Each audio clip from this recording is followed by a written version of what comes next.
Oxford university നടത്തിയ ഏറ്റവും ദീർഘകാലം നീണ്ടു നിൽക്കുന്ന ഒരു പഠനം. അതായത് ഓക്സ്ഫോർഡിലേക്ക് പഠിക്കാൻ വേണ്ടി വന്നിട്ട് ഈ അലിഗഡ് യൂണിവേഴ്സിറ്റി ഉണ്ട്. അവിടെ നമ്മൾ പോയി കഴിഞ്ഞാൽ ഞാൻ കഴിഞ്ഞ വർഷം അലിഗഡ് പോയപ്പം അവിടെ കണ്ടൊരു കാര്യം എന്താ വെച്ചാൽ, അലിഗഡിലേക്ക് പഠിക്കാൻ വേണ്ടിയിട്ട് വന്ന ആളുകൾ പിന്നെ എന്ത് ചെയ്യും, ആ പഠിത്തം കഴിഞ്ഞ് അവിടെ തന്നെ റിസർച്ച് ചെയ്യും, എന്നിട്ട് അവിടെ തന്നെ ജോലി കയറും, എന്നിട്ട് എന്ത് ചെയ്യും, അവിടെ തന്നെ പ്രൊഫസറായിട്ട് പിന്നെ റിട്ടയർ ആയിട്ട്, കാരണം കുറേ കാലം നാട്ടിൽ നിന്ന് പോന്നിട്ട് ഇനി നാട്ടിൽ പോയാലും നേരം വരെ ഉണ്ടാവില്ല വെച്ചിട്ട് അവിടെ തന്നെ താമസിക്കും, എന്നിട്ട് അവിടെ തന്നെ മരിക്കും, അവിടുത്തെ ഖബറിൽ തന്നെ എന്ത് ചെയ്യും, ഖബർസ്ഥാനിൽ തന്നെ കുഴിച്ചിടും.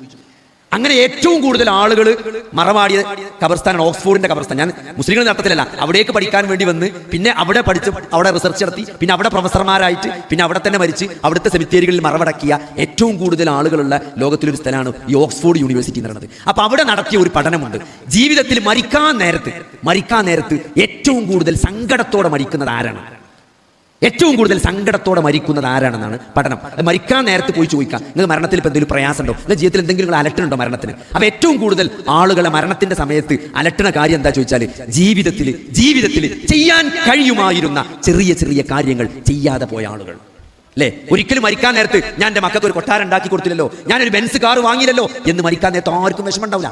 പക്ഷെ മരിക്കാൻ നേരത്ത് നമുക്ക് ചെയ്യാൻ സാധിക്കുമായിരുന്ന ചെറിയ ചെറിയ കാര്യങ്ങൾ, ഞാൻ എൻ്റെ ഉമ്മാനോട് മുണ്ടിയില്ലല്ലോ അല്ലേ, ഉമ്മാനോട് 6, 7, 8 കൊല്ലമായിട്ട് നമ്മുടെ നാട്ടിൽ കുഴപ്പം തരങ്ങൾ, നമ്മുടെ നാട്ടിൽ ഒരു പെരീക്കാണ് കെട്ടിക്കൊണ്ടിരുക, മൂത്ത മകൻ ആദ്യം കെട്ടിക്കൊണ്ടിരും, പിന്നെ രണ്ടാമത്തെ മകൻ കെട്ടിക്കൊണ്ടിരും, പിന്നെ അവിടെ തല്ലും പൊടിയൊക്കെ ഉണ്ടാകുമ്പോൾ മൂത്ത മകൻ പോകും, രണ്ടാമത്തവും പോകും. അങ്ങനെയാണ് നമ്മുടെ നാട്ടിലൊരു ട്രെൻഡ്. ശരിക്കും അങ്ങനെയല്ല വേണ്ടിയത്. ഒരു കുടുംബത്തിൽ ഒരാളെ പാടുള്ളൂ, ഒരു കുടുംബനാഥനെ പാടുള്ളൂ. എൻ്റെ പെണ്ണുങ്ങളെ കുടുംബനാഥൻ ഞാനാണ്, ഞാൻ എൻ്റെ ബാപ്പല്ല, എൻ്റെ ബാപ്പോളെ ഭരിക്കാൻ വരാൻ പാടില്ല, ഞാനാണ് അവളെ ഭരിക്കുന്നത്. എൻ്റെ ബാപ്പ ഭരിക്കുന്നത് പലപ്പോഴും ഒരു പെണ്ണിന് ഇഷ്ടപ്പെടില്ല, അത് എല്ലാവരും സ്വഭാവമാണ്. ഞാൻ ഭരിക്കുന്നത് എനിക്ക് അധികാരമുള്ളതുകൊണ്ടാണ്, എൻ്റെ ബാപ്പാക്ക് എൻ്റെ അധികാരമുള്ളതെന്നാ ചോദിക്കുക. അപ്പൊ അതുകൊണ്ട് അത് നമ്മൾ മനസ്സിലാക്കിയിട്ട് നമ്മളായിട്ട് എന്ത് ചെയ്യണം, നമ്മളായിട്ട് പിരിച്ചു കൊണ്ടുപോകണം. വരുമ്പോൾ തന്നെ നോക്കാം, കല്യാണമൊക്കെ കഴിക്കുന്ന ശരി ഇവിടെ 1-2 കൊല്ലം നിൽക്കാൻ പറ്റുള്ളൂ. അത് കഴിഞ്ഞാൽ ബാപ്പാനുട്ടി അപ്പുറത്ത് 5 സെന്റ് സ്ഥലം തരും, അവിടെ പെരണ്ടൊക്കെ കയറ്റാൻ കൊണ്ട് വരുന്നൊക്കെ ഞാൻ തരും കേട്ടോ, എന്നാലും ഇവിടെ നിൽക്കാൻ പറ്റൂല എന്ന് ബാപ്പ പറയുന്ന ഒരു അവസ്ഥ ഉണ്ടാകണം.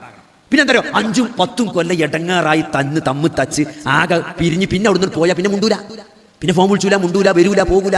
ഇത് ഇത്രയും കാലം ഉണ്ടായ കുശുമ്പോണ്ട് വന്നതാണത്. അതിന് മുജാഹിദ് എല്ലാവരും കണക്കന്നെ, എല്ലാ കുടുംബത്തിലും ഉണ്ട്. അത് എങ്ങനെ എത്ര വലിയ ഒരു അമ്മായിമന്റെ കുപ്പായം മരുവോളെ കുപ്പായം ഇട്ടോ എന്നാ കഴിഞ്ഞ്, എത്ര ദീനുള്ള ആൾക്കാർ വളരെ കഷ്ടപ്പാടാണ്. അതുകൊണ്ട് ഞാൻ പറയാമെന്തോ, നമ്മൾ തെറ്റി നിൽക്കുന്ന, ഞാൻ പറഞ്ഞ മരിക്കാൻ നേരത്ത് ഏറ്റവും കൂടുതൽ സങ്കടപ്പെടുന്ന ആളുകൾ ആരാണെന്ന് ലോകത്ത് നടത്തിയ പഠനത്തിൽ പറയുന്ന കാര്യമാണ് ഞാൻ പറയുന്നത്.